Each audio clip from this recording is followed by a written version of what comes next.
Hi, I'm Mike from Craft Supplies USA, and today's video is going to be all about spinning tops. I've had this idea spinning around in my head for a while, pardon the pun, about turning this project, but it's often overlooked because it's seen as an old-timey, beginner project. But actually, if you take a deep dive into making a spinning top, one that spins long, one that spins really true, it's a whole journey you can go down trying to chase the perfect top. So in this video, we're going to cover how to turn a top, a few different ways to turn the top, a bunch of little tips and tricks along the way, as well as design features to make something really pretty that also spins well. So let's talk about the material we're going to be turning today. It is a piece of highly figured Norway maple, and I've turned a couple of the tops here on the table out of the same material, and it is exceptionally dense for maple. This stuff is really hard to turn as far as the denseness of the wood fibers, but we've got some really pretty figuring throughout the piece. And when it's turned and you have a nice finish on there, it really shows off that figure. So it looks good while it's spinning, but it also looks good when it's sitting on the table. And honestly, turning tops is a really fun project to make, but when you have a bunch of these on your kitchen counter or on your coffee table, anybody that comes over, they're going to want to spin them and see which one spins the longest, which one spins the best. And it's actually a really fun project, and you can get a lot of practice and repetitions in doing so. So now that we've covered our material here, again, just the size on this is 3 inches long by 2.5 by 2.5. So we've got our material sorted, we've got our project sorted. Let's get to the lathe. We'll show some tips and tricks along the way, and we'll have a lot of fun making these tops. All right, so we're at the lathe. We've got our blank mounted between centers. We're ready to turn. And before I start roughing this down, I just want to establish which side of this blank I'm going to put my tenon on to remount it in my chuck to hold it once we start turning and shaping. The figure going through here is nice and even and consistent, so there's not a better end of the blank than the other, so it really doesn't matter which end we put our tenon on. But if the majority of the figure was in this lower section, that's probably the side I would have for the larger diameter. So I'd throw my tenon on this end, but this one looks fairly consistent and even across. So let's give this a quick spin by hand. We'll make sure our tailstock is locked down nice and tight. And you can see my tool rest height. I'm spinning that to make sure we have clearance so it's not contacting the rest, but also the height. Because we are going to be using the skew to rough cut this down to round, I want to make sure we're at that about 10 to 11 o'clock position up here, cutting a little bit higher above center. That's going to make it a lot easier, and it's going to be a more efficient cut as well. So now that we have everything locked down, we've got our safety glasses on, let's start turning.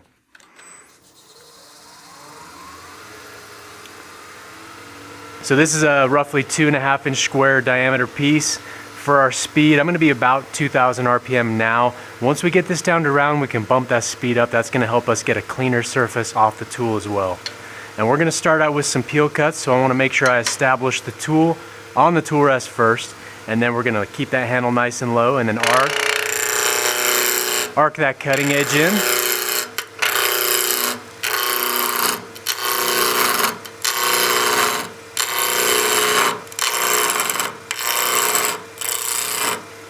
As those centers bite into the wood, they get in there just a little bit deeper, so we're going to tighten up our tailstock. And then we can bring that rest in just a little bit closer to keep that cutting edge supported while we're turning.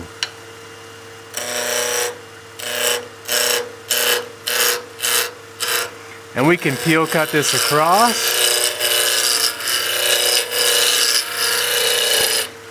That peel cut is not going to be as clean cut as our shear cut, doing a planing shear, but just doing that peel cut across, especially with that round edge skew, because we're only cutting just on the apex of the curve, we can do some really fast peel cuts and get some pretty quick shavings off.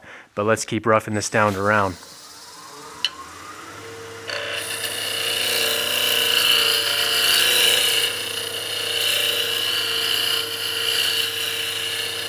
As that diameter of this decreases, to keep our cutting edge up here at about that 10 to 11 o'clock position, we will need to adjust our tool rest down as our diameter decreases, especially once we get to the stem.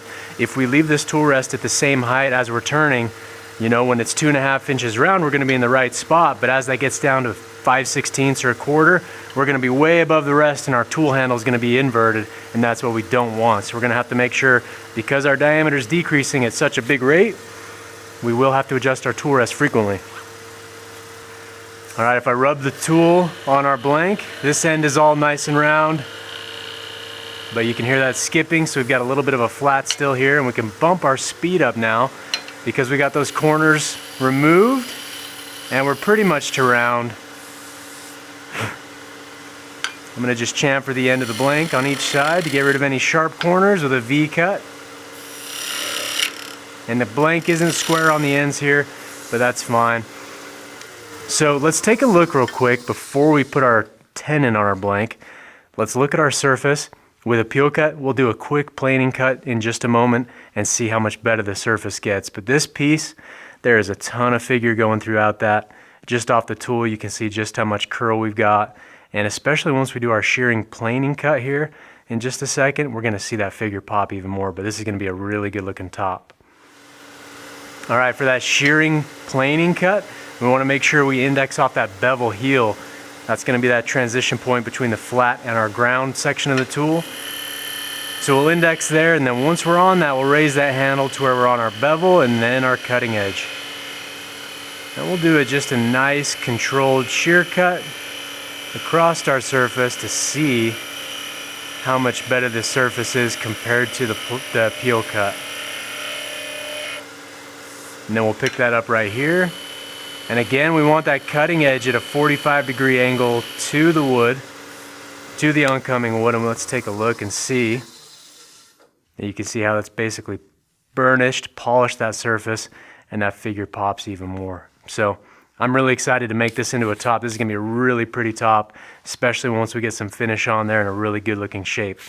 So now that we have this down to round, let's cut our tenon for our chuck jaws. And the chuck I'm gonna be using, this is just the VM100. This is the smaller set of shark jaws. This is probably my go-to chuck jaw profile for any spindle projects. I find this to be the one I use the most. So we're gonna be sizing the tenon for those jaws. And we'll be doing a peel cut and then a V cut to get our tenon established.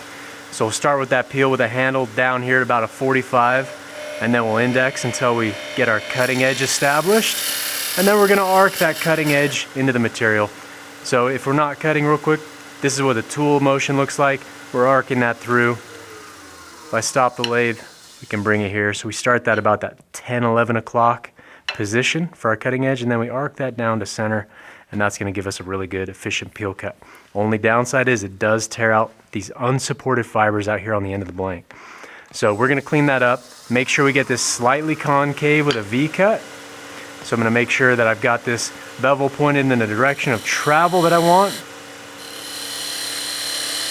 We'll get that down into our corner, and then we'll give ourselves the profile to match our chuck jaws.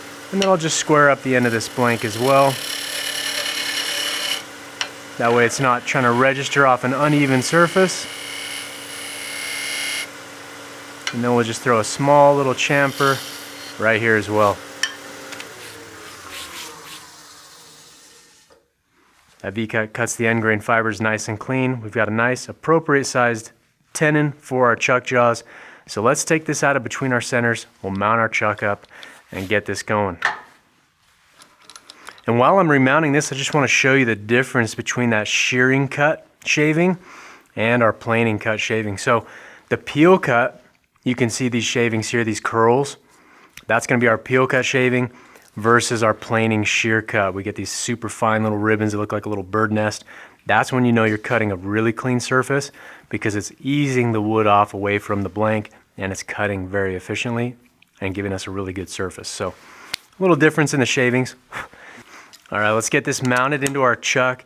Whenever I'm mounting a blank in my chuck jaws, I always want to check to see if I have any gaps between the surface of the chuck jaws and my blank. The reason I cut that slightly undercut is that way it registers on the outside of the jaw face, and then we have an appropriate tenon shape to match whatever brand of chuck jaws you're using. So always check to make sure you don't have any gaps. If there is a gap that you can put a piece of paper in, that means you have a really bad hold. And especially if you're turning a longer blank, you've got a lot of leverage out here that's going to be unsupported while we're turning these tops. We want to make sure we have the best grip and hold on our piece as we can. So we'll make sure we tighten both of the pinion gears. Make sure they're both tight. a lot of times if you tighten just one, the other one doesn't have the equal amount of tension on it, and it could cause that to work loose a little bit as you're turning. So now that we've got this nice and tight, let's move our tailstock back out of our way because we're going to be turning this just mounted in the chuck. If you wanted to do some roughing cuts and getting the rough profile down while the tailstock was engaged, feel free to do so. But with this short of a blank, I don't need the tailstock. So, all right, so before we start getting this to shape, let's talk about some design features and different things you might want to consider when you're turning your top. So we'll go to the table close-ups of some different profiles and the pros and cons of the different shapes and things I've learned turning a bunch of these different tops. All right, so now that our blank's round, we need to talk about some design considerations when it comes to designing a top that spins well, spins for a long time, runs true, as well as looks good when it's not spinning and it's not being used. So you can see here I've got a few different variations of shape and profiles here, and they each have their own little nuances. After turning, a few dozen of these, there's a bunch of things, different trends they have in common with ones that spin really fast and spin well for a long time, some that look really good but don't spin very well. So let's cover these. We're going to start down here with this guy and work our way across, but this one spins really well because we have a fairly large diameter with all of the weight being down in that lower third and a smaller, skinnier stem. So this one spins really well. As far as the tip shape goes, we'll cover that once we get our final tip shape cut, but we've got just a nice point on the bottom. But this is the same piece of figured maple. I've just thrown dye on it just to dress it up, emphasize the grain in the piece. But this one spins well. We've got a lot of mass, so once you spin it, and that stem diameter is also going to contribute to the speed in which we can spin our tops. This one here with the bigger knob on the top is going to be spinning at a much slower speed than this one here. So if we can combine a large diameter that's down low with a skinnier stem, we're going to be able to spin that faster and it'll spin for longer. So if we move on to this one here, this is a piece of Bocote. So it might be smaller diameter, but the overall weight of this piece is probably going to be similar to this larger one here. It might even be a little bit heavier just because the wood's so much denser. What we're going to get with that denser wood is going to be a lot prettier grain structure because it's a dense exotic, but it's also going to have a more durable tip on the bottom. So after a few million revolutions of your top, the tip's going to wear down and it's going to be causing more friction and drag on the top as it's spinning. So designing a top out of a nice piece of figured dense wood, stabilized wood, or your dense exotics is going to help the longevity as well as reducing friction over time from that tip blunting. The only downside to this shape, it looks really, really nice. We've got a lot of that weight way down low where we want it. The downside is the knob on the top of our stem doesn't allow me to spin it as fast as I want. So next time I turn one out of Bocote, I'm going to turn that stem down smaller, maybe a 1/4 inch, maybe even a little smaller than that, just so I can get the speed that I want. Moving on here, this one's a really good one. This one is a very much, I would say these three were Stingray designed and inspired. So if you take a top-down view of a stingray in the ocean, that's what I was trying to go for with the shape on these guys. I think the shape looks really good. They spin pretty well. But this one, I believe I made the stem too long, so there's too much mass above our center of our balance point there with our larger outer diameter. So this one, if I would have cut maybe 3/8 off the stem length, this one would spin better than it does. This one here is if you've ever seen the movie Inception, this is the style of top they kind of have in that movie, and I really like the style of it. It's very basic and simple, but we have really good curvature throughout the piece. And this one being out of blackwood is extremely heavy, so it spins for a long time. However, I left the tip too pointy, so it wants to skate around whatever surface you're on, unless you're on one of those concave mirrors for tops. So outside of that, this one spins really well, spins for a long time. I wish I would have made the stem just a hair skinnier, maybe a 32nd. But this one I really like. This one here, I love the profile. This one's probably my favorite shape of a top I've turned. However, there's too much mass in the stem, and then the knob here is just small enough it's hard to get a finger grip on to spin it well. So as far as the shape though on the bottom and the weight and balance and everything is pretty nice. And then this one here, same with the Bocote, the knob is way too big up top, so there's a lot of rotational mass that wants to make this thing yaw and not run perfectly true, but I really do like the shape. So a lot of different things to consider when you're shaping your top. Obviously, you can go super basic and just make a cheap top that spins okay, but I really like to chase the form, the balance, the precision and speed when we're making these tops. So All right, so the shape I want to do for this first top, because we're going to be turning 2 of these tops in the video, let's go with this one here first. This is that Stingray profile. I think it looks really good with the little decorative accents we have on here with the bead, the stem profile, and then also just the top profile from the side. I think it looks really good. We got some good OG curves on there. And that's the great thing too, is this is such a simple, easy project that people overlook how much practice you can get out of turning these and just how much fun it is. So this is going to be the profile I'll shoot for. And the orientation of my blank right now, this is how the piece is going to sit. So we're going to turn the outside and the tip first. Then once we get that established, we'll start turning that top face, and then we'll finish off with the stem. So we want to turn the main part of this body before we get this stem down to the size. Otherwise, we're going to have way too much flex and we could snap it off.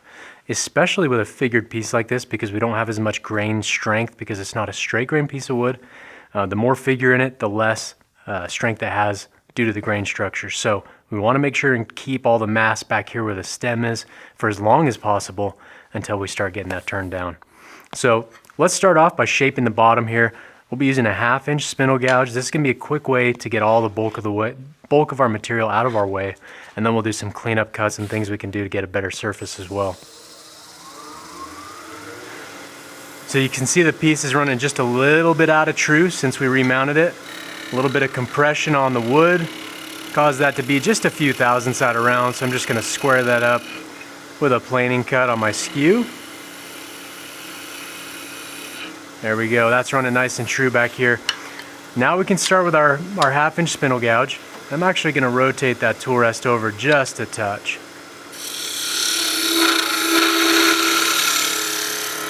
And we're going to shoot for that little bit of an OG profile. So we're going to need to start bringing some of this material out of our way. And if you wanted to do this with the skew, that would be a great choice. If we're going to be doing that with the skew, it'd be long point down. And this would actually give us a really clean surface as well.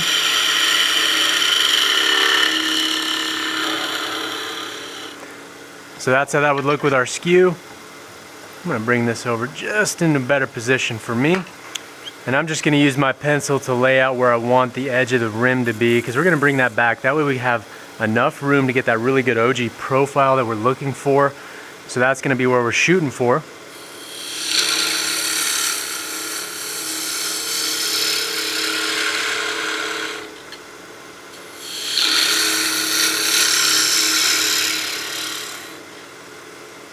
That shape's looking pretty good.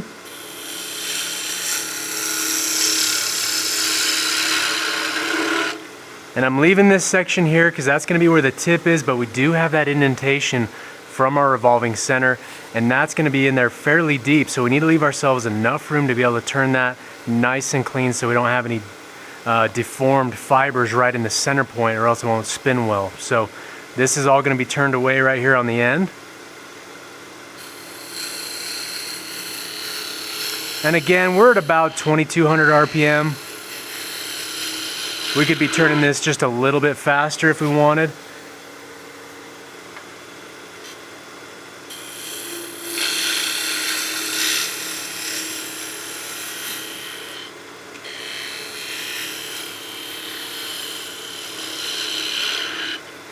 I think that shape's looking really good. You can see there's a fair amount of movement with the tool getting that OG profile. We're starting here with that flute close for our entry cut, making sure the nose of the gouge gets into the fibers and onto bevel support. If we have that too far open, we're going to skate across this nice finished surface here. So we want to make sure we keep that closed. And once we're in, I'm bringing that handle towards me to get the cove, and then to get the convex curve, I swing the handle away from me, and then I raise the handle to make sure it's parallel at the end of the cut. So we're cutting just on the nose to get down in the corner to get a nice clean line. So now that we have this surface roughly profiled, the surface finish off the tool is actually really, really good. However, we could probably get that just a touch smoother, and we can start establishing our tip shape. And to get a little bit cleaner cut, what we're going to look to do is minimize bevel pressure. I want to be as light on that bevel as humanly possible to support our cutting edge, but I don't want to press too hard in there because that's going to give me those ridges and those swirl patterns. I'll show you real quick. If I rub the bevel too hard as I'm making a cut, I'm going to press into this really hard.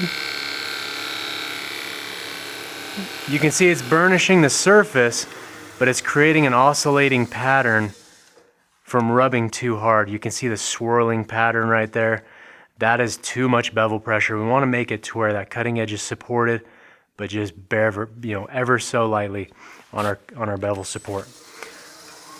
So now that we're going to do a cleanup cut, I'm going to bump the speed just a little bit more, and we're going to pick up the cut right here at the edge, flute closed, and we're going to try and focus on minimizing bevel pressure and getting a super fine cut with the nose of the gouge.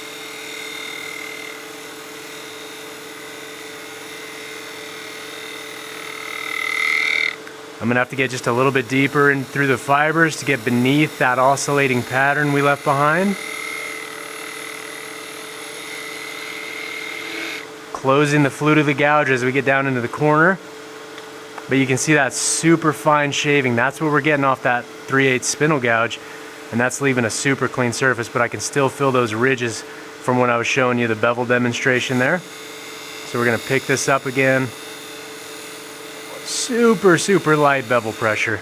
It doesn't take much. It takes far less pressure than you'd actually think to maintain cutting support and get efficient cutting action as well.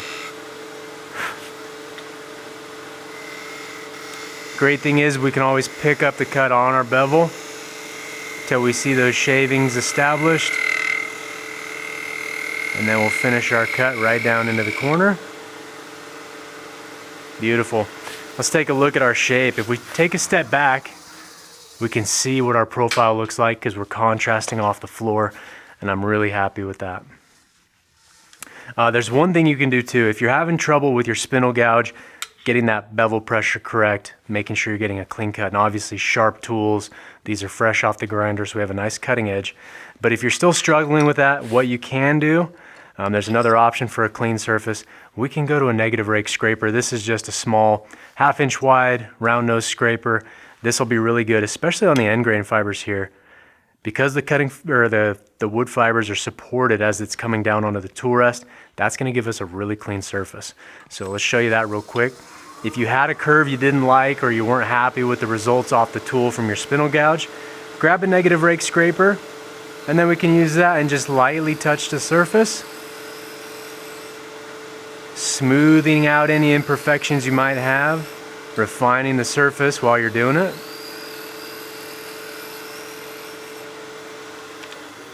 But you can see the shavings we're getting off that as well, very fine, and you can see that's pretty much as clean as what we were getting off of our spindle gouge. So I can see I've got a little bit of a tool mark there, so I'm going to go back to my spindle gouge and just do one more pass on the convex section here. And we'll get our tool rest just a touch closer. Never hurts to have the cutting edge supported by the tool rest, especially on something like a 3/8. Once we start getting 1.5 2 inches over the rest, we start getting a bit of flex in the gouge, and that'll cause chatter. Again, light bevel pressure, focusing on shape, focusing on control, and hopefully you guys have been practicing your spindle gouge technique.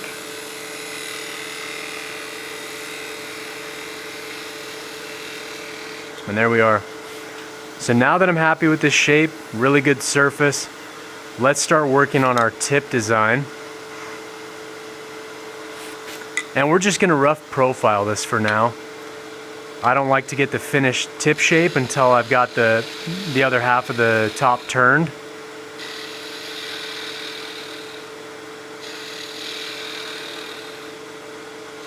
So we're just gonna start shaping this until we get through that indentation from our revolving center. Now, you know what, I think I'm actually going to round this over, give that a little bit different shape. I think that might look a little better. And we're just using that 3/8. If you wanted to, you could go to a smaller 1/2 inch skew, get in there and roll that bead over. That'd be an awesome tool to use as well. Now I'm just going to define that shape and finish by cutting that off nice and clean. Okay, I'm really happy with the profile that we've got down here. I want to stop this and talk for a second. So at this point in the top, I don't like to establish the final tip profile because as we remove a bunch of material here, it might release a lot of the tension throughout the wood fibers, causing the tip to not be perfectly true. So I just do a rough profile on the end here. Once we get the stem down to about a 1/2 inch diameter, then we can go back and then true up the tip and get our final tip profile that we want. So that might be a little beneficial tip for you, if you pardon the pun. But let's start establishing our depth and where we want to have the overall length of the top. So we can turn this back on. As far as the thickness of the largest diameter, I like to go about a 1/16 of an inch wide. I like having it just be flat across on the sides. You can do whatever shape you want. You know, we could do a small little couple flats with a bead in the middle. That's going to be a nice profile as well. I like this, but depending on the shape and design you're going for, just do it according to whatever you like and what you want your top to look like. So I'm going to shoot for about a 1/16 of an inch here, and then we'll have a nice little OG on the top side, and then we'll start removing material to get our stem roughed down. So I'm going to use my parting tool just to remove material down to where I want to be.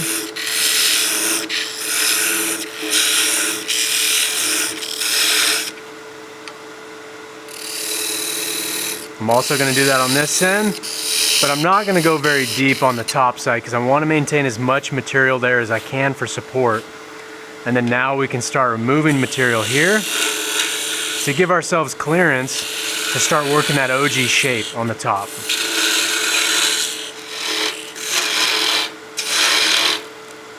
Half-inch spindle gouge is a great tool for removing a lot of material quick. I couldn't do those cuts with a 3/8. It's going to be just too small.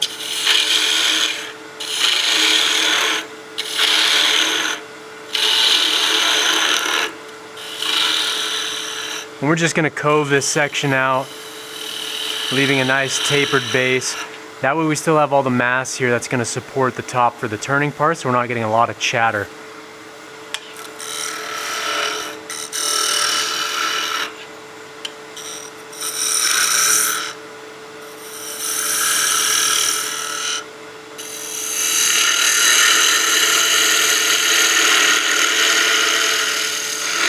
So you can hear that noise. That's just a little bit too aggressive of a cut for the support that we have this far out of our chuck and this size of diameter.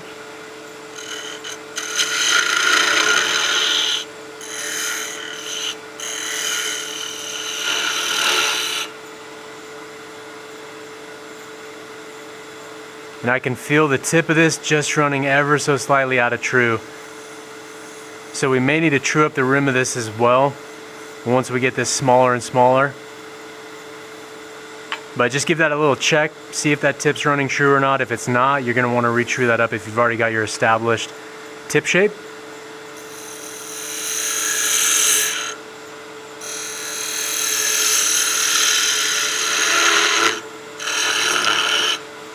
We're going to go to the 3/8 now. Now we're going to start refining the profile we have on our top, the top face.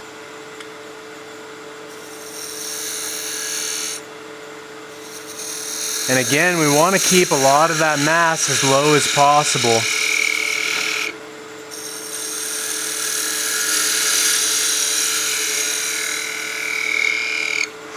I want to show you something real quick as well. I don't know if you'll be able to see it all that well, but this is something to keep in mind. So if we look at the bevel length on this spindle gouge, to make my OG curve here, I'm going to be hitting the bevel and it's not going to keep the cutting edge where I need it. Or if I keep the cutting edge engaged, it's going to be hitting the heel of my gouge. So there's a couple things you can do to alleviate the problems that causes. You can either grind a secondary bevel to shorten that up so it gives you the clearance to make that really tight cove. Or we can come in here with the tool handle a little bit further away from me and be cutting more in an upright angle, and that's going to get the bevel below into the cove instead of out here on the ends. So if we go from riding that with the flute at a 9 o'clock position, we can raise that and drop the handle just a little bit and open the flute, and that's going to get that bevel heel below and into the cove so we can make the shape that we need. All right, so if I pick this up with that flute at 9 o'clock, make my entry cut, and try to get in there. I'm gonna be hitting that bevel heel and I'm not gonna be able to get the curve for that cove like I want.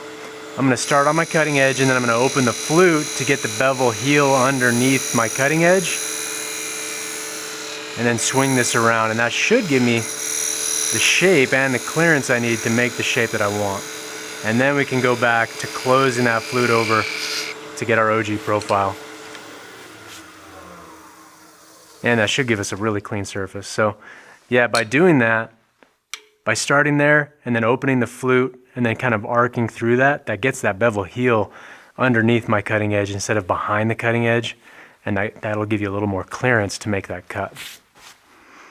Also, if you don't want to try that out, you can always go back to that negative rake scraper, especially something small like this that's got a really tight curve on it, tight curve radius. You could get in there and just smooth out that cove if you needed. Another tool you could also use that would be really good for these cleanup final cuts. If you're using the carbide tools, go to that negative rake cutter.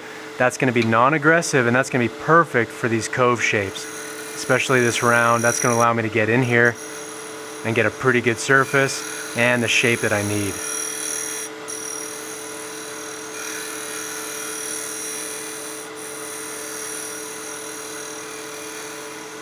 And the great thing about using the scrapers or any of these tools where you're able to just sit flat on the tool rest and you're not worried about the tool being too aggressive or pulling itself into the wood. If we're using just a regular round nose scraper that doesn't have that negative rake or that top bevel, the tool wants to pull itself into the wood fibers and self-feed. However, once we put that secondary or that top bevel on here, that's going to be a very neutral tool and it's just going to be sitting there and it's not going to do any cutting unless we press into the wood fibers. So what that does for you is it allows us to sit here and really refine our shapes while still maintaining a pretty good surface, and we're not having to worry so much about the tool control to where we lose sight of our shape and then we end up with a shape we're not happy with just because we're so focused on what our tool is doing. This gives you a lot more room to think and just focus more on the profile and our shape. So I think right now, if we take a step back and look at this, I'm really happy with the bottom half. The top half, I think we have too much mass right up in here. I think we need to narrow this down and start that that convex sweep down just a little bit more to remove a lot of the mass in this top half of the top. So let's get our stem down just a little further and then we can start focusing on refining our curve here. And I'm pretty happy with our shape as far as our cove section and the surface finish. So let's keep going. Now that we're working on the stem a little bit, I want to get my rest angled in there slightly just so I can get as much support with my tool rest as possible.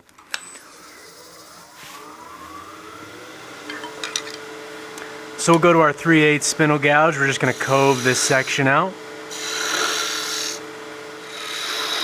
I heard a good analogy for using the spindle gouge when you're cutting coves. It's like using a ladle. You bring it in and then you scoop it, right? When you're using a ladle, same thing. We start flute closed and then we scoop it. End up with that flute at 12 o'clock at the bottom of our cove. So start at 9 o'clock or 3 depending on which side. So we start with the flute closed over and then we end down in the cove with the flute open. Again, this side, flute closed, and then we end with that flute open. So something to keep in mind when you're using that spindle gouge.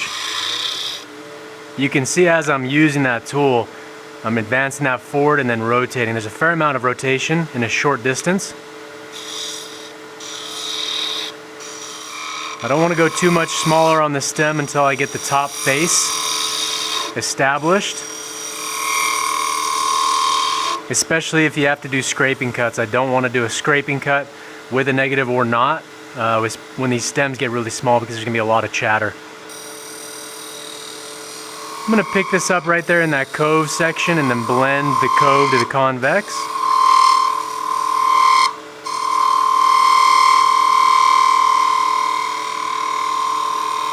That wood's chattering and flexing just a little bit if we need to support it to get a cleaner cut.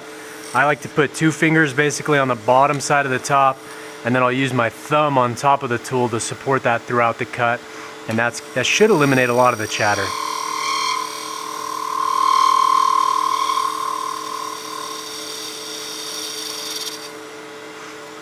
Not very good bevel support there. Tool is skating just a little bit on me.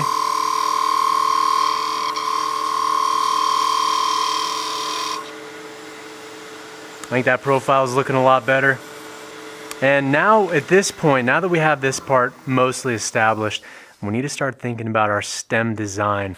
And I think I'll be using something like this where I have a bead down low with a small little chamfer, and then we'll have that long stem with a nice, torpedo tapered profile to it. And again, we want to remember, we want to make sure that end of the stem is really, really small, and that'll increase our spin rate or our spin speed. So I think having a bead down low is going to look really nice. Let's reduce some more of this material here on the upper half of the stem. And if you want to, you can go to your skew. You can do a lot of these cuts as well.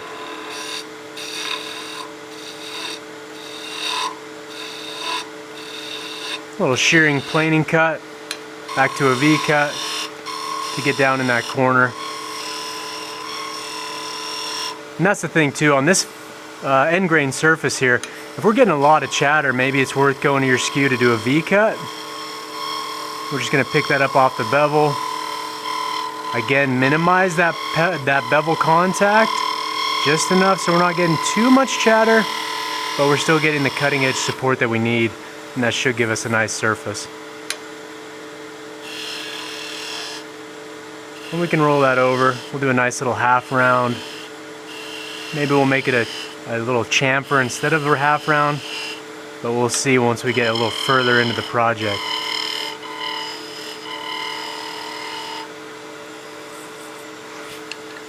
One thing I want to talk about real quick is, even though this is a very simple project, this is a children's toy, everybody overlooks these as being a very simple and so easy to turn thing that it doesn't really showcase how good of a turner you are.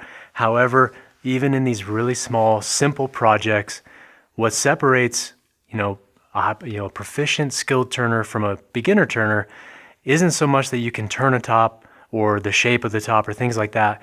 It's really down to the fine details. If you look at how crisp the corners, the chamfers, how the beads are rolled, do you have a clean cut corner down in there, or is it a softened, rounded corner because you sanded it over?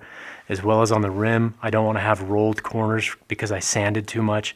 It's those really fine details when you're looking at pieces, when they have crisp detail, that's when you have a proficient turner that made that, and they know and understand tool control as well as the shape and design. So something to consider, because you might have a bowl that's got great wall thickness, that has a good shape to it, but because you over sanded the rim and softened the rim of the bowl too much, it just doesn't have as nice of a feel to it when you're done, and it shows.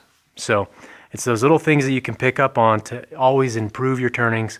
Look for really fine details, crisp, well-cut surfaces, and that's what we're looking for. So really happy with what we've got here. I think the OG on both sides looks really good. We're not trying to go for perfectly symmetrical OGs. I think if we did that, we'd have too much mass up here in the top, but I'm really happy with this. Once we start rolling this over and getting our stem a little more profiled, we'll finish up by cleaning the tip up and establishing that as it's running true. And then we'll throw some finish on this end of that, because I want to apply a fair amount of pressure to our piece with our friction polish and our wax, and I want to do that before we get our stem too small. Let's keep turning this down and establishing our shape we need down here on our stem.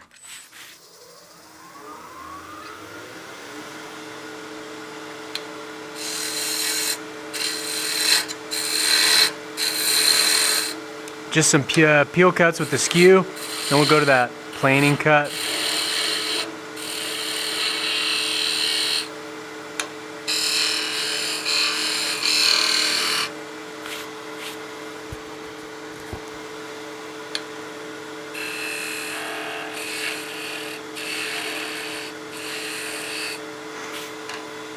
Go long point down to get that in the corner.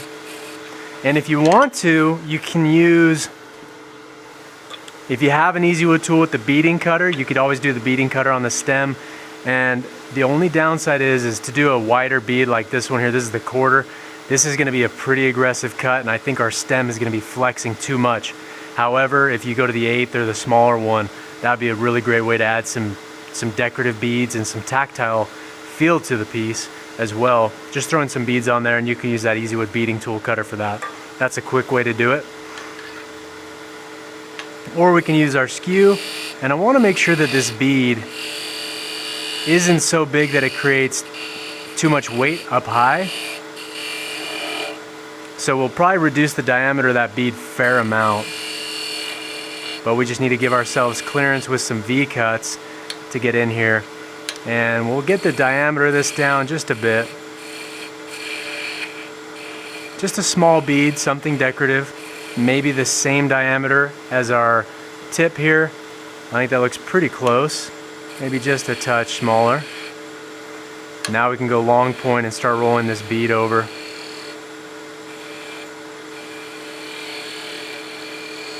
If you don't want to use the skew to roll that bead, we can get in here with our spindle gouge, same thing. The skew is going to give me a little more clearance to have a nice crisp detail on the bottom side of the bead where it meets the top face. But that bead profile is looking pretty good. I'm going to go back to my skew though, just so I can get a little better surface.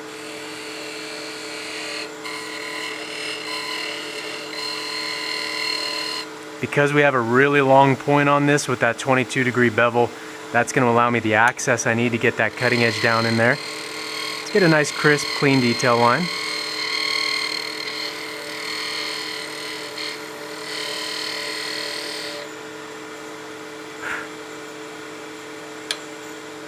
I'm going to go short point here.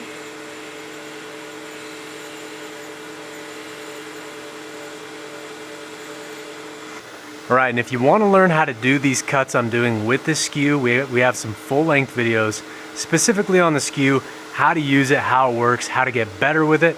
We'll have those linked in the profile description or the video description down below. So go check those out if you want to get better with your skew.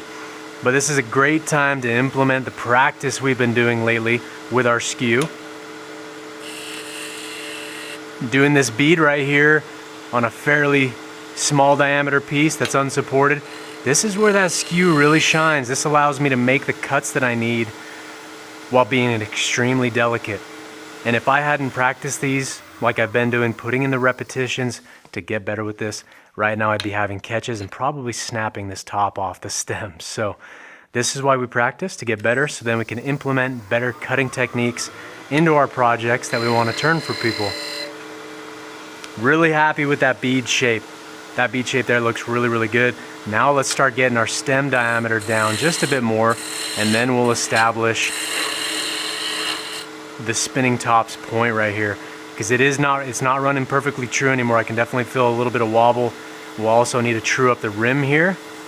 These faces feel like they're running true, but we do want to true up this because I don't want that top wobbling a whole bunch. If it does have a little bit of wobble, that's okay. You know, these aren't machined out of metal, so a little bit of movement's fine, because you know, even the wood fibers aren't perfectly balanced like a piece of metal is. But I do want to give it the best shot it can get to run true.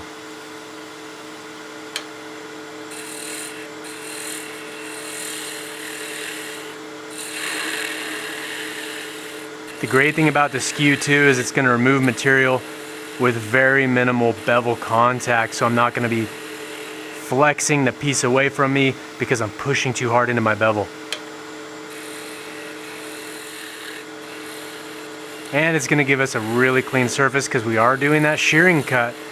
That planing cut is a shear cut, and that's going to cut those fibers extremely well. I'm going to go long point down just to get that in there where I need it, up against the bottom of that bead, or the top of the bead I guess. Have a nice crisp detail.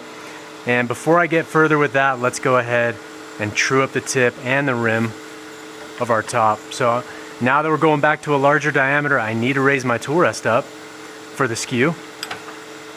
I had that set for that smaller diameter, and if I tried to do my planing cut, I'd be way below center line, and it would be just much trickier to control. So we want to make sure that we get our tool rest tight, set appropriately, and you can see we're getting a lot of flex, so we're going to need to support this to true up the rim.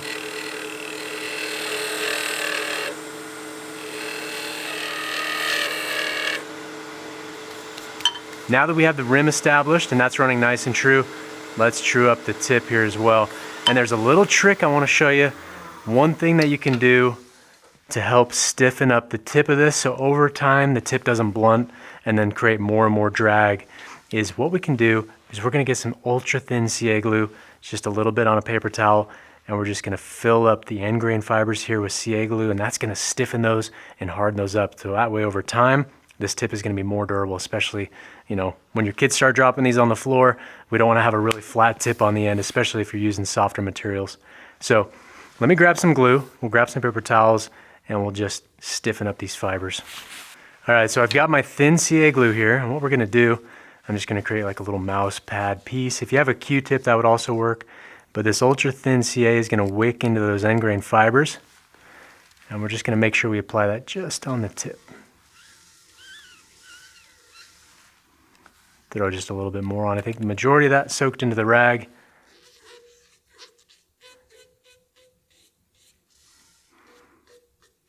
But by just throwing some CA glue on there, that's going to stiffen up those fibers for durability over time. So we'll hit that with a little activator, and then we can true that surface. All right, now let's get our tool rest height set back up for our spindle gouge. And we may need to support this with our fingers as we're doing this cut, because now we're getting fairly thin on the stem.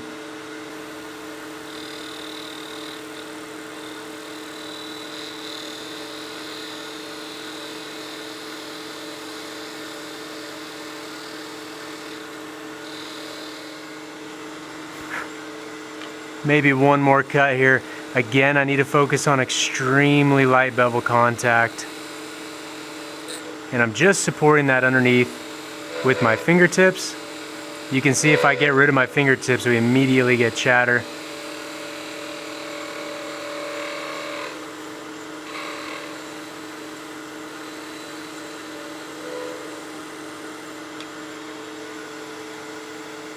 Okay.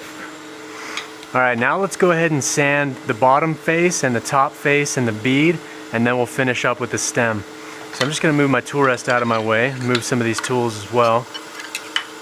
And the surfaces that we have been clean cut enough that we can start with 320. And we wanna drop our turning speed down so our sandpaper isn't just skating across the surface of the wood. We wanna actually abrade the surface and refine it. The other problem with the heat too is you can get some warping from the heat, which will cause your top to not run true, as well as heat checks, especially on those dense exotics. So we want to make sure our speed is nice and low. The other thing too is heat ruins our abrasive paper, and it makes the abrasive come off of the sheet, and you just have to throw it away.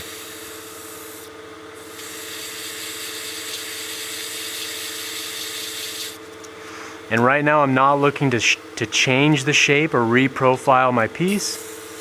I'm just looking to refine the surface so that way the figure can really shine once we get our finish applied. Again, like we were talking about before, crisp details. I want to make sure I'm not sanding over these corners that I want to have nice and crisp. I want to keep them that way.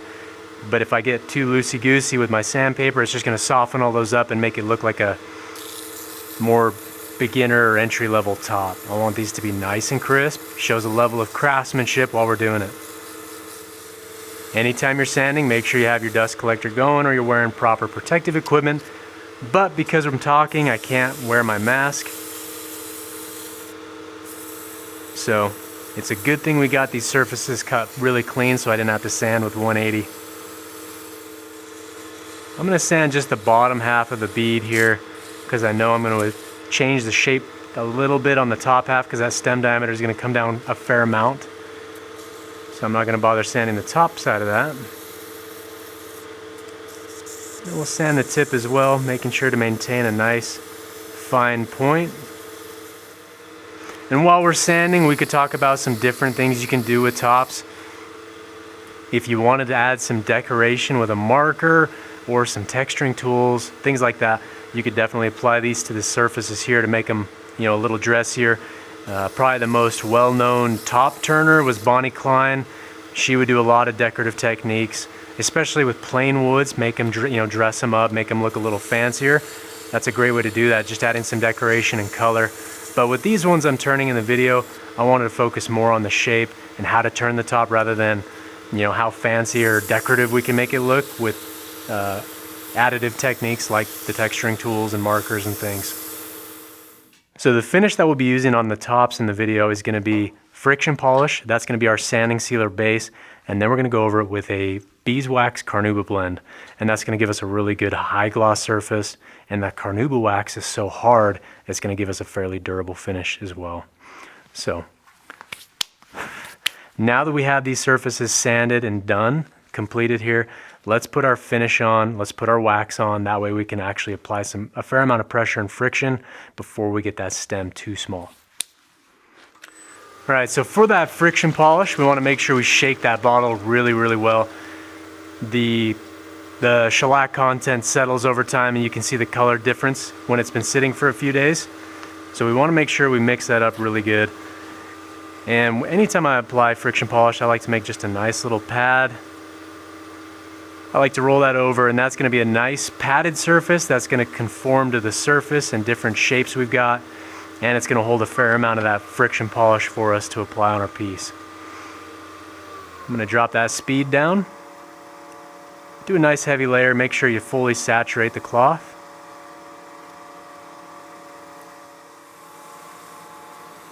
Make sure we get enough friction polish on there so it soaks into those end grain fibers, gets good penetration. The great thing about friction polish is it's fairly inexpensive. It's really quick to apply, and it gives you a really nice result. We're going to switch to a clean side of the rag, and we're going to use that to buff, dry, and cure that friction polish. That's why it's called a friction polish, because it requires heat and friction to cure. But the great thing about that friction polish is it's fairly inexpensive, it's quick to apply, and it gives us a really good looking result. The only downside is long-term durability is not as good as other finishes. However, that's why we're going to be throwing on this wax. That wax will be a nice protective top coat, and it'll be just perfectly suitable for a turning like this. So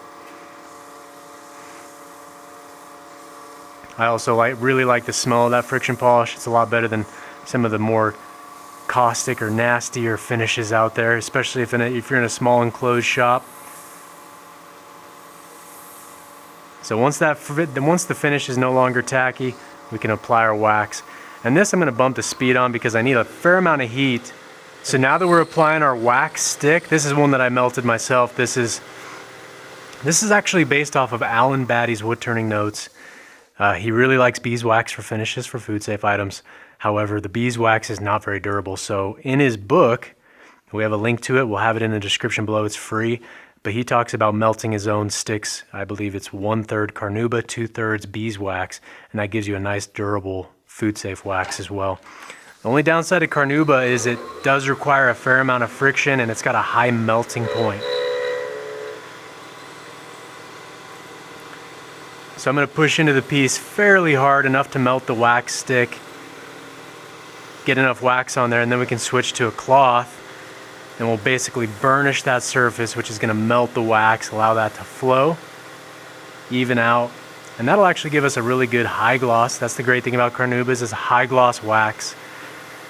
All the apples in your grocery store, they're sprayed with a carnauba wax to make them look a lot fresher than they really are. So carnauba is food safe, so is beeswax. But we'll just use that to buff our wax onto our surface. And then we'll stop the lathe here in just a second and see what kind of gloss level we have, see if we're happy with that finish.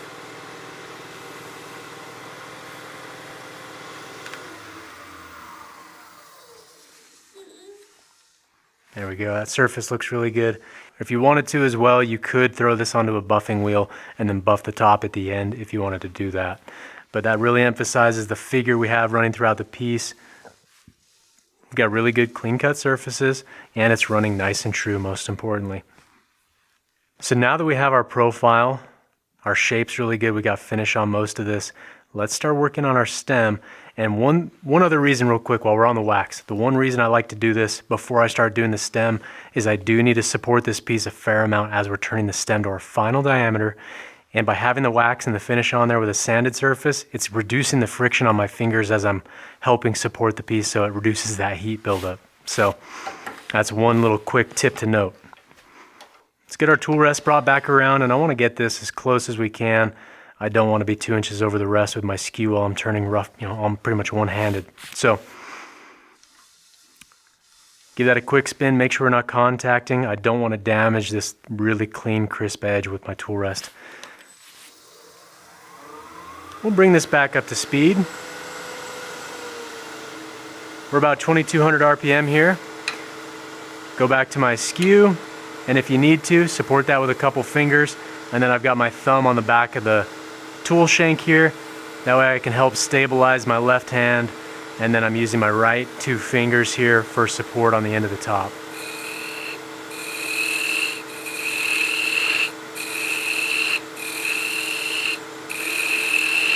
If you're not comfortable with the skew yet, you could do the same thing with the spindle gouge.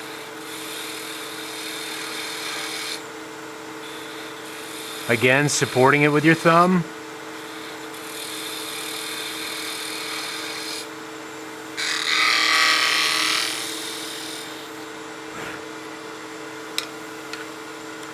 Let's start getting our smaller diameter towards our bead now. Tool rest is just a touch high. I'll drop it here in a second. As we're getting to this really small diameter, switch long point down, establish bevel contact. Get the long point of that skew down into the top of that bead. Come back in here with a V cut just to remove these curled fibers so I can see what's going on.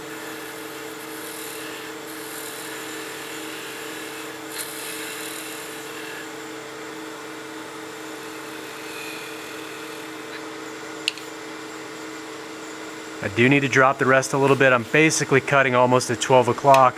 That's higher than I'd like.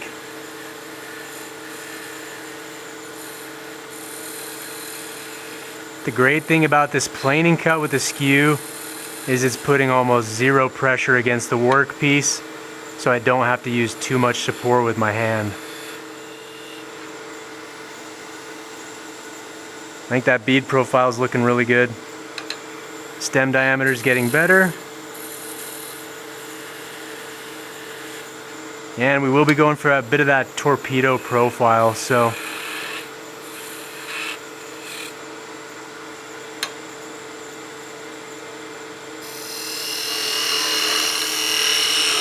give myself a little more clearance for my slice. I do want to make that stem just a hair. Well, that's about where I want to be.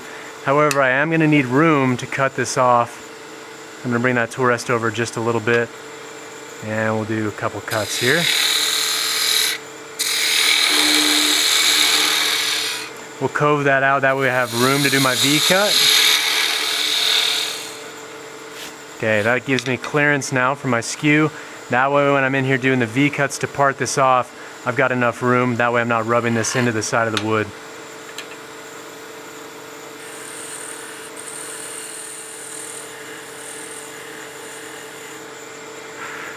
Before we make the rest of that stem any smaller, let's go to our sandpaper, finish sanding the top of our bead. You kind of have to work this in increments as you're going across, just to make sure what you're doing has enough support.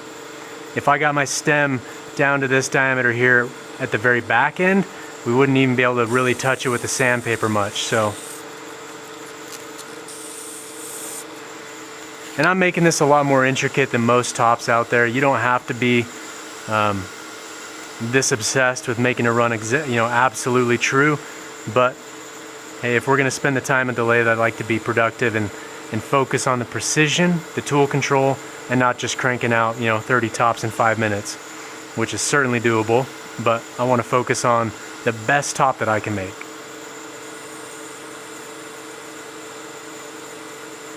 Friction polish dry that.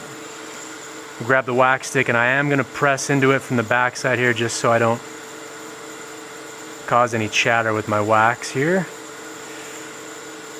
Fair amount of pressure with the wax to get it to melt. Alright, now let's keep turning the stem.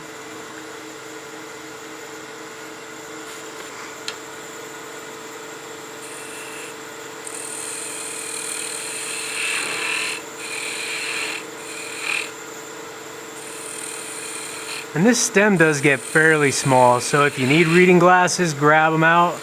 This is the time where you need to be able to see exactly what you're doing, because we do not want to break this top off of our support material, because we'll have end grain fibers that are broken out. Again, the smaller diameter the stem, the faster you can spin it. Ideally, this end of our stem is going to be the same diameter as it is down here at the top of our bead. So we've got a fair amount of material still to remove on this end.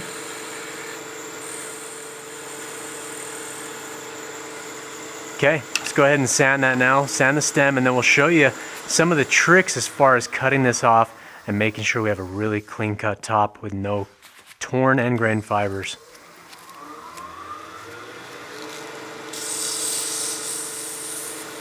It's funny though, because if you look at this piece, if I put too much sanding pressure, you can see that top shifting and going off center. So we want to make sure just to sand that so we're not deflecting the top, because if we're pushing too hard and that thing's crooked, not running true anymore, we're sanding the stem to be off center, and that's going to cause wobble. So we want to make sure to sand this just nice and light.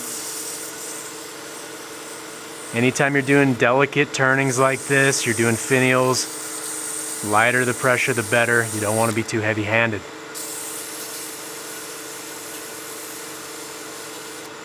Beautiful. Okay, let's get our friction polish on the stem.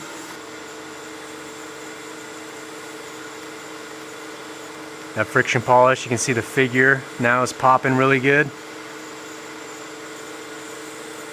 And then I'm going to pinch it from the front and the back side to cure that. That way I'm not causing any chatter or deflection. Even pressure from both sides. And then I'm going to press on it from the back of this with the rag while I apply my wax. That beeswax carnauba blend smells really, really good though. And it'll give us a nice high gloss. So now we're ready to basically cut the end of this blank, cut this off the piece. And I'll be using the Skew for that because I want a really, really clean cut. Using the Skew, I'm going to be doing that slicing cut. That's going to give us basically as clean a cut as humanly possible with the tools we have.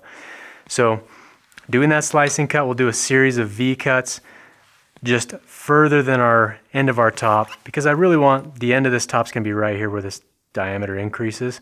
So I'm going to cut these over here just on this side. In the off chance the top breaks off the piece, I've got an 1/8 inch of material I can sand down to get below the torn fibers if it does break off. So before we do those V cuts to get this piece removed, I'm going to go back to the grinder, just sharpen this up, make sure I've got the sharpest edge possible, and then we'll show you how to do this. Alright, so I've got my Skew sharpened. This thing's razor sharp. 320 grit CBN, that's going to give me a really good edge to do these V cuts or the slicing cut. So I'm going to get my tool rest set where I need it, double check with my tool, make sure I've got the clearance I need to do my V cuts, and that I'm not going to be contacting this material. On those shorter blanks where you're basically right up against those chuck jaws, a lot of times you don't have the access you need to do that V cut, but this one's got enough space. So let's get my spindle gouge. I'm just going to do one more cove section to bring that down just a touch. And the trick is going to be cutting this off nice and clean without breaking the end grain fibers.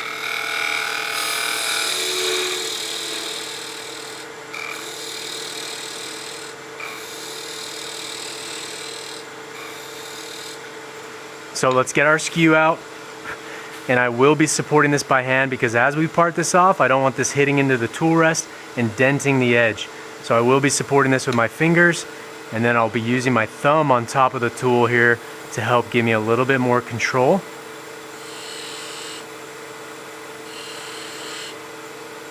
And you can play around with the different ways of cutting this off. If you wanted to just part this off and then hit it on a sander, that's fine too. But I want to make sure that these fibers are cut nice and clean. So we're going to roll this over.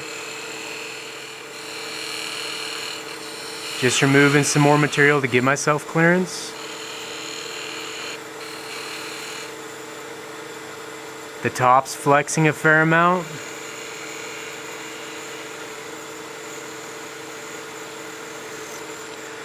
Alright, so we got our top cut off there, it's nice and rounded. We do have just a little bit of a torn fiber right on the end, but we'll clean that off here in just a sec.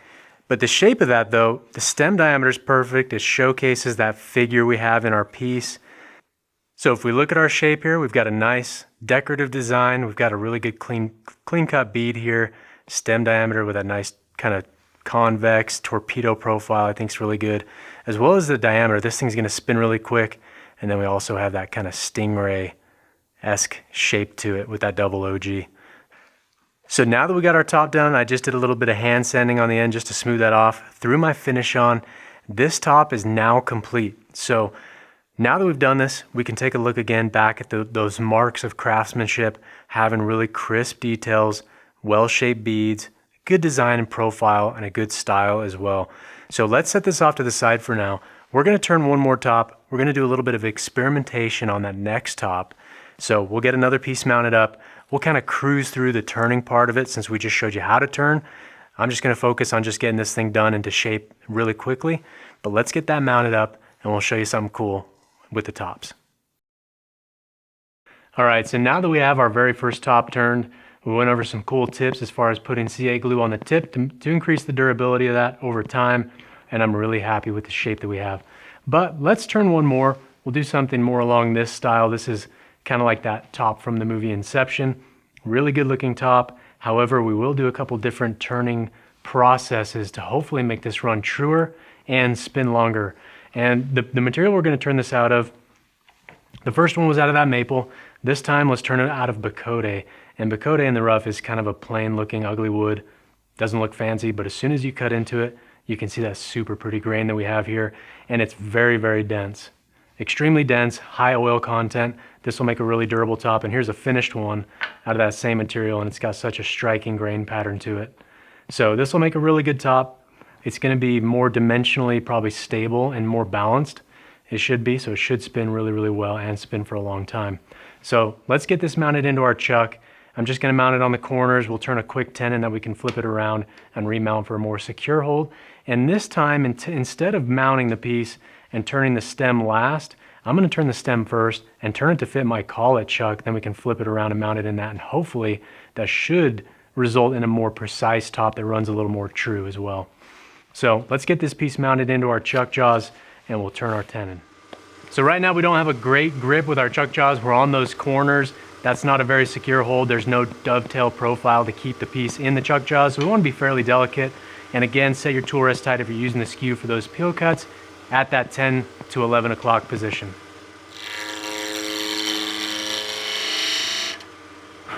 Get that dovetail profile. Just gonna knock some of the corners off. Get a little bit of vibration on that peel. That's just too heavy of a cut for the material.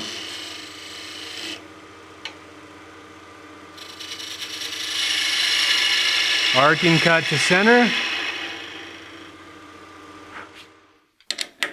Reason we throw a dovetail on this is just because I want a better, more secure mount, and I don't want to be all the way in the full depth of our chuck jaws. I want to be right here on our dovetail.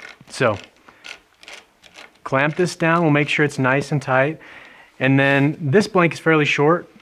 We've probably got, we'll probably make the length of our top just 1/8 of an inch short than the overall length of this. And because we're in those chuck jaws here and then we'll be remounting in our collet chuck, we're gonna be able to use and maximize the entire amount of our blank. Trying to turn this all out of one piece and then parting it off, we do have to have that space on the end of our blank there to get our tool access. So you do use a little extra material, whereas mounting it in our collet chuck, you'll see that we can use the entire length of our blank, so you can cut a lot shorter sections to start. All right, so now that we're more securely mounted into our chuck jaws, let's get this thing to round. And as far as our overall diameter here, get my pencil out. We're gonna probably shoot for something around this diameter. Maybe just a hair bigger if we can get it. That's gonna be a good size diameter for the length that we're gonna shoot for. Let's bring our speed back up and we'll just peel cut the surface, get it close to round. Again, we're arcing the cutting edge through the cut. I don't want to just jam that straight in there. That's going to scrape and it's going to blow out the fibers. So we don't want to do that. We want to have a nice clean cut. Close to round there.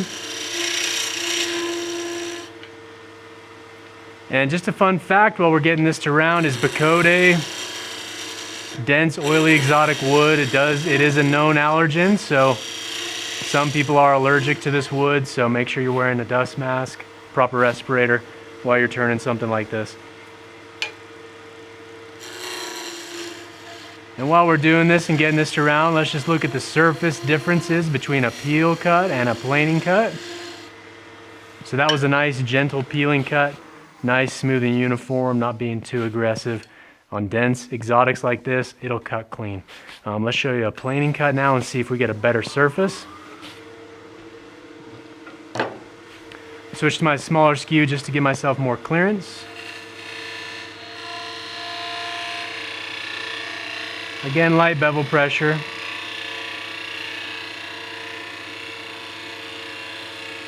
You can see how it's making the wood shiny and glossy.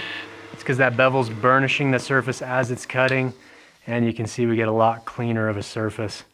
This is the peel cut section, and this is our planed cut section. So that shearing cut gives us a cleaner, burnished surface. So that's one of the good reasons about using that skew.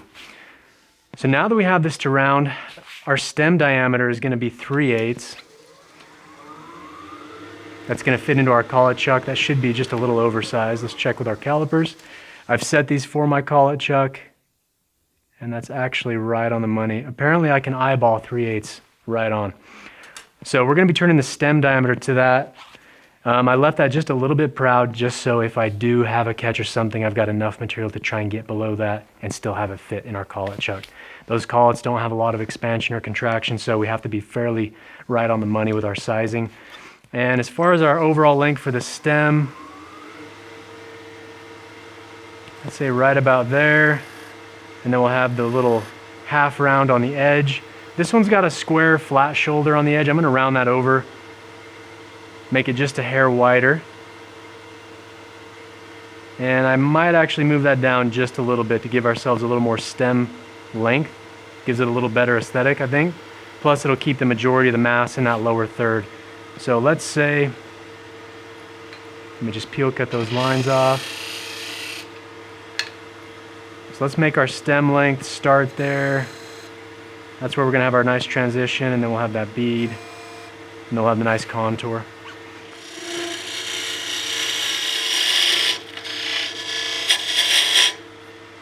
And we'll bring our rest around now, get that a little bit closer. That'll help reduce flex and chatter in our gouge or our skew, whatever you're using. And that will give us a little bit cleaner of a cut as well.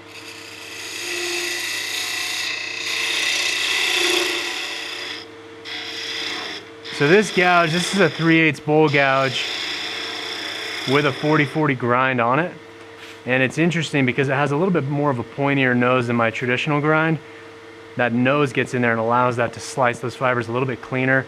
And then that straight wing also peel cuts really well too.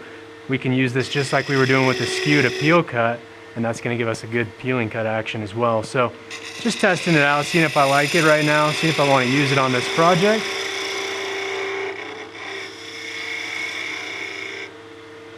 But you can see that bevel writing surface with a sharp tool burnishes that Bocote really, really well. Pushing just a touch too hard on the bevel, that's where that chatter's coming from. But you can see that shape we're starting to get.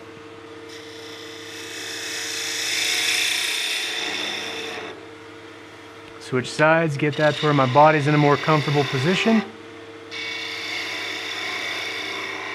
And that's one thing to note as well, is whether you're right-handed or left-handed, it's good to get proficient with both hands. Depending on the cut, you might need to be over here, and that feels comfortable for you. But once you start working out the end, then you're getting jammed up with the headstock. So being able to switch hands when you need to get into a more comfortable cutting position is beneficial. Something to practice anyway.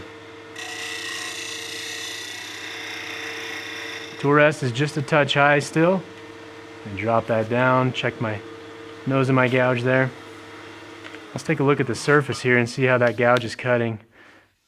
Extremely clean cut surface, burnished as well. Looks like you've cut it with a skew. And if we need to, the great thing about having a straight wing on there is this cuts just like my skew does in that shearing or that planing cut. We've got that cutting edge on a 45 in relationship to the wood coming onto the cutting edge, and it's a bevel writing cut. So if I come in here with this, I can get on that bevel and use that wing to then cut a shearing cut at a 45.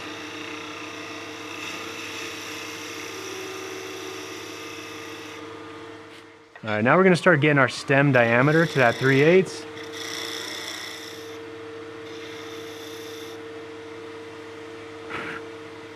Switch to just a little bit smaller of a gouge here.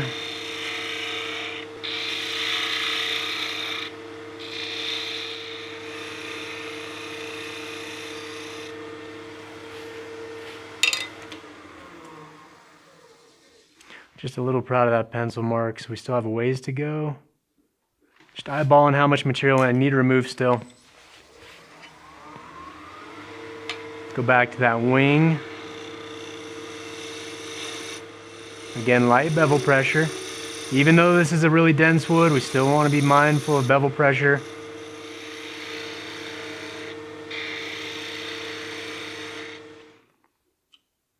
Okay, we're just about to slip over. I want to grab my collet chuck and just see if that's going to fit, just to verify.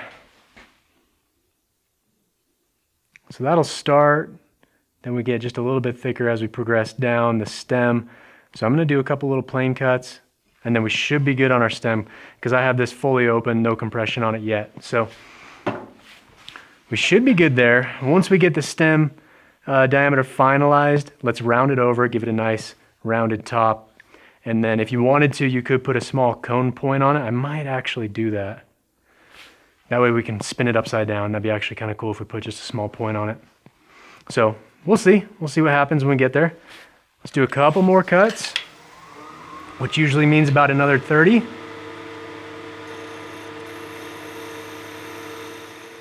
right, let's throw a small point on here. We'll use the skew as a slicing cut to get that cleanly cut. And it's not going to be a very dramatic or drastic point,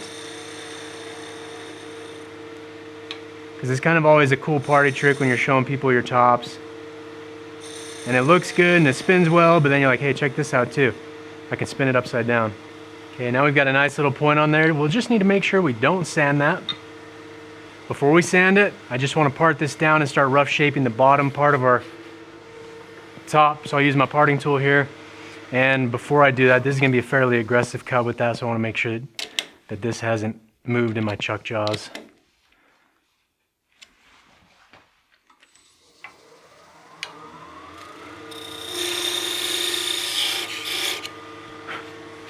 The reason I want to remove a fair amount of material on the bottom half of our top right now is because there's a lot of tension going through a lot of wood fibers, and sometimes you'll be running perfectly true, and as soon as you remove a bunch of the mass down in the lower half, then your top's moving out because it released a lot of the tension going through those fibers.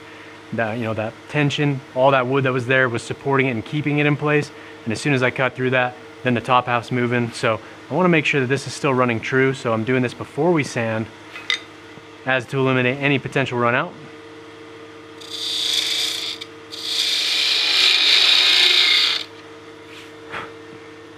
I'm going to negative rake scrape this surface just to make sure that curve is as smooth as I want.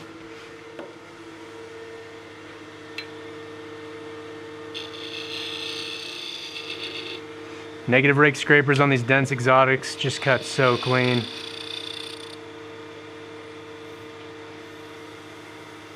Really good curve. Now let's start rounding this over. I'm going to set my center line for that apex of the curve, just on the right side of that pencil mark.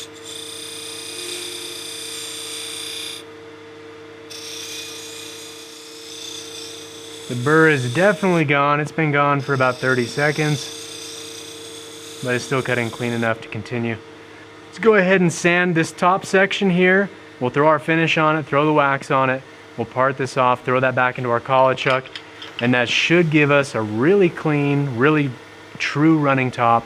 And I want to see how well it runs compared to this different shape as well as the different materials. So we'll take a look at it and compare and do a little bit of a timer test as well.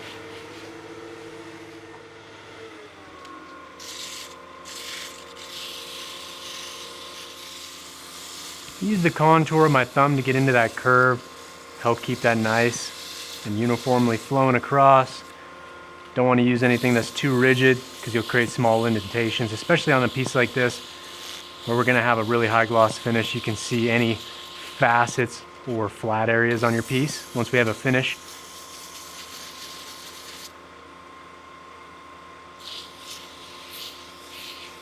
The only downside to using this Bocote where it is so oily is it clogs up your sandpaper fairly quickly.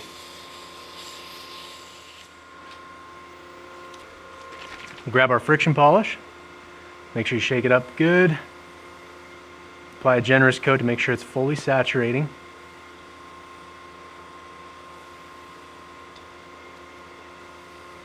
And you can see that discoloration as well. That's pulling some of the oils out because of the alcohol in our friction polish. It's pulling some of the natural oils out. But that's plenty there. Now let's go ahead and friction dry this piece.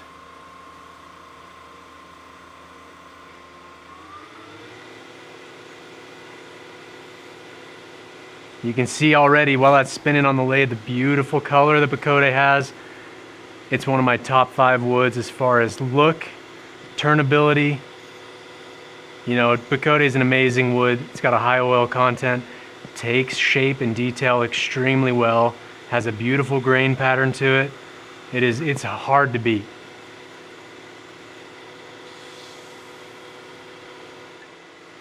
But this top is running extremely true. At high speeds it's hard to tell because it kind of smooths out, but at low speed you can definitely tell when something's not running true, but that's running absolutely perfect. So let's get this parted off. We'll throw it into our collet chuck, finish the bottom, and then we'll give it a test.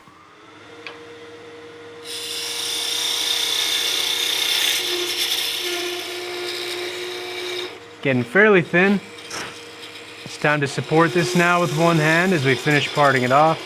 And you can always hand saw this off if you don't want to use the parting tool while your lathe is spinning. So look at the grain pattern on this though. If we move that tool rest, look at the grain on that. We've got a great finish, great curve, no flat spots. So let's get this mounted into our collet chuck and finish the bottom. All right, let's make sure this is nice and snug down. And with this collet chuck, I wouldn't be using this method on a softer piece like the maple because it would compress those fibers and it would leave indentations. However, this is such a dense wood, we shouldn't have any indentations, but if we do, we can lightly sand those out because it's not gonna compress much. And now that this is running true, it's running good, I'm gonna support this while we do the initial roughing process because there's a fair amount of material there to remove. And this is a very small stem. I want to make sure we give it as much support as possible to minimize any chatter, flex, or snapping that off. And I'll just use this. This is one of our ring turning chuck bushings.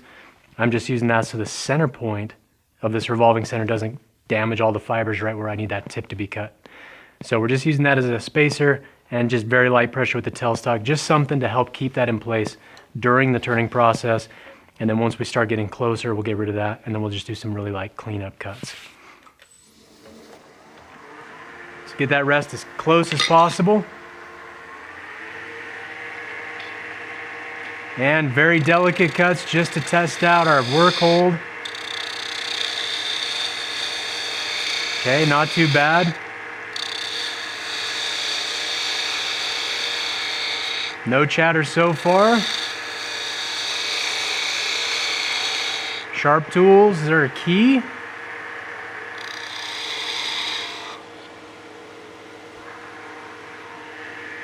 Just a little bit more pressure.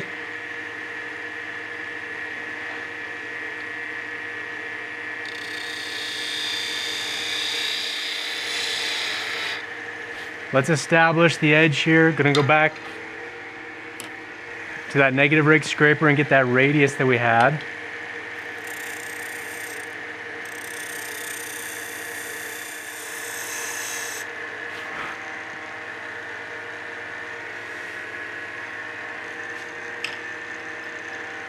Switch back to that 40-40, give this a shot again.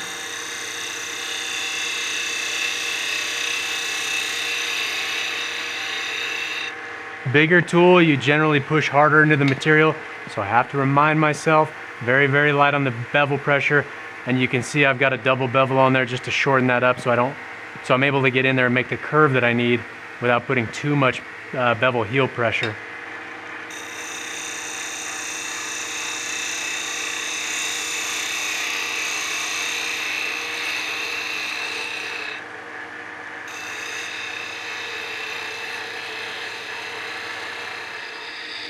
Just removing as much of this material as I can.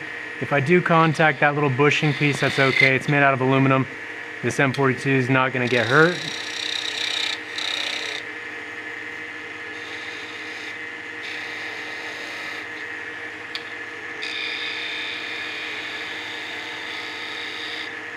All right, let's remove our tailstock for a second.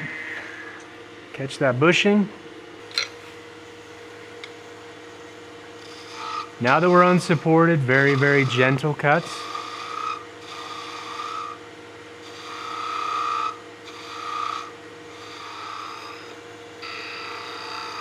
Using the nose of the gouge just to round this over, and then we'll cut a nice sharp point with our skew.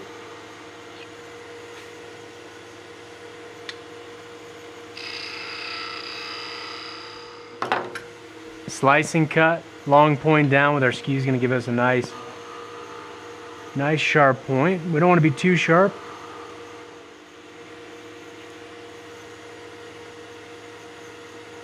That should be pretty good. All right, let's go ahead and sand this now. This thing's running really true. Really happy with this. Just blending these curves together now with our paper. Drop that speed down. And again, the dust allergy. Obviously, we don't want to be breathing in the wood dust. Throw on your proper protective equipment. I'm not sanding the point because I don't want to dull that over and have a nice flat spot that's going to increase the amount of drag we have. I want that to be nice and crisp, so I'm going to leave that. I'm not going to sand it at all. All right, time for some friction polish.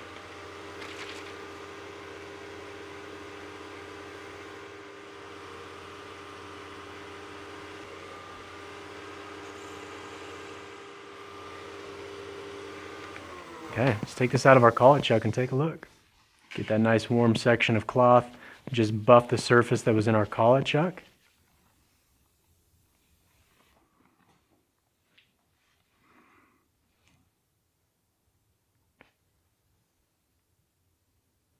Yeah, that's a good looking piece of material. We got a good shape on there, good finish. Now that we're done turning both these tops, let's get our table back. We'll set it up and we'll do a little bit of a run test to see how long both of these spin for and how well they run true as well when they're spinning so they're not wobbling too much. So let's take a look.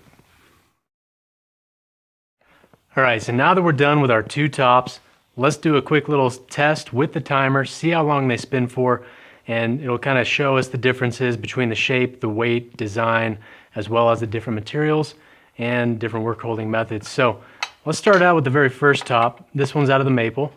So we'll try and give this as good a spin as we can and hit that timer. The faster we can spin it, the more inertia it's got. It's going to help fight gravity as long as possible. But let's see how long this spins for, and then we'll compare it against that Bocote.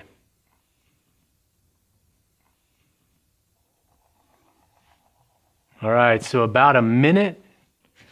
So this one span pretty good. About a minute, 27 seconds.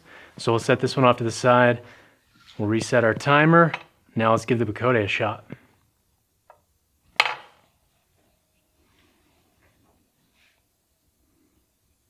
It's running nice and true, just a little bit of eccentricity up here on the top of our stem, but overall that's running really true. For being on a wood lathe and not a metal lathe, I'm pretty happy with that.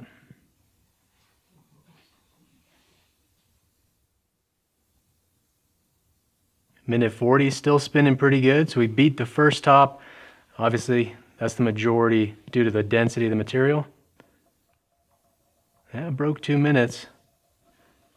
I think that's about it. So yeah, just a little over 2 minutes. All right, so we've done the run test on both of these different tops.